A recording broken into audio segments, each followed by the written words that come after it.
Dear friends, నేను doctor Sai ప్రసాద్ని,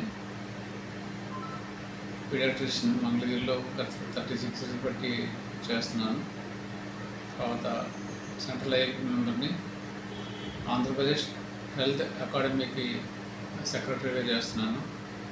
అలాగే spokes person కమ్యూనిటీగా bath ఏఎపికే sir దాంట్లో స్పోక్స్ పర్సన్గా ఉన్నాను నేషనల్ వైడ్గా. మనం ఈరోజు అంటే మార్చి 4వ తారీఖున వరల్డ్ ఒబేసిటీ డే కింద సెలబ్రేట్ చేస్తున్నాం. మనలో సెలబ్రేట్ చేయడం అంటే ఏంటంటే, మనం వరల్డ్ ఒబేసిటీ ఒక్కొక్క డేని ఒక దానికి డివోట్ చేస్తాం, ఎందుకంటే దాని గురించి మనం తెలుసుకోవడం కోసం. ఈరోజు ముఖ్యంగా వరల్డ్ ఒబేసిటీ డే సందర్భంగా 4 మాటలు చెప్పదలుచుకున్నాను. మనం ఒబేసిటీ అనేది లేకపోతే ఓవర్ వెయిట్ అనేది బాగా పెరిగిపోయింది మన ఇండియాలో. అలాగే ప్రపంచవ్యాప్తంగా కూడా పెరిగిపోయింది. ఒకప్పుడు అమెరికన్ కంట్రీస్ లాంటి దాంట్లో ఉండేది, ఇప్పుడు మన ఇండియాలో కూడా పెరిగిపోయింది ఓవర్ వెయిట్ కానీ లేదా ఒబేసిటీ కానీ. పిల్లల్లో కూడా బాగా పెరిగిపోతున్నది. దీనికి చాలా కారణాలు ఉన్నాయి. ఒకటి ముఖ్యంగా ఏంటంటే ఫిజికల్ ఎక్సర్సైజ్ లేకపోవడం. పిల్లలైనా కానీ పెద్దవాళ్ళైనా కానీ కనీసం రోజు 1 గంట ఫిజికల్ ఎక్సర్సైజ్ అంటే బయటకు వెళ్ళి ఆడుకోవాల్సిన అవసరం ఉంది. దానివల్ల బాడీలో సెరోటోనిన్ లెవెల్స్ పెరుగుతాయి, బాడీ ఫిట్నెస్ పెరుగుతుంది, లావుగా రాకుండా ఉంటారు. తర్వాత జంక్ ఫుడ్స్ అవాయిడ్ చేయాలి. జంక్ ఫుడ్స్ అంటే మనకి ఫోన్స్లో కనుక చూస్తే మన ఫోన్స్లో డిలీట్ జంక్ ఫైల్స్ అని వస్తుంది. అంటే జంక్ అంటే పనికిరాని పదార్థాలు అని అర్థం.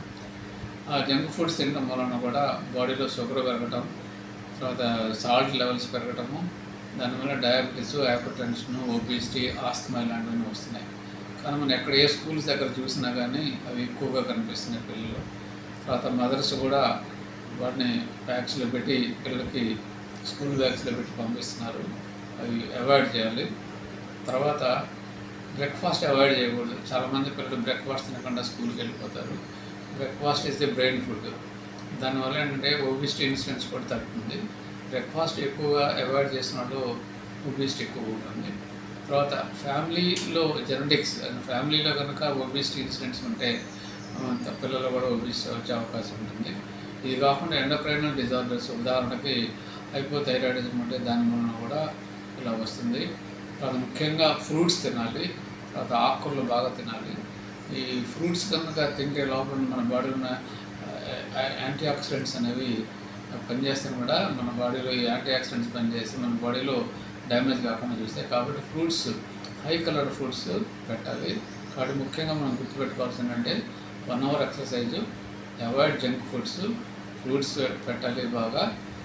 తర్వాత ఈ టీవీ దగ్గర కూర్చోవడం, తర్వాత డిజిటల్ గ్యాడ్జెట్స్ ఎక్కువ వాడకూడదు. రోజుకు 1 అవర్ నుంచి వాడకూడదు. బిలో 3 years అయితే zero to the digital media. Thank you.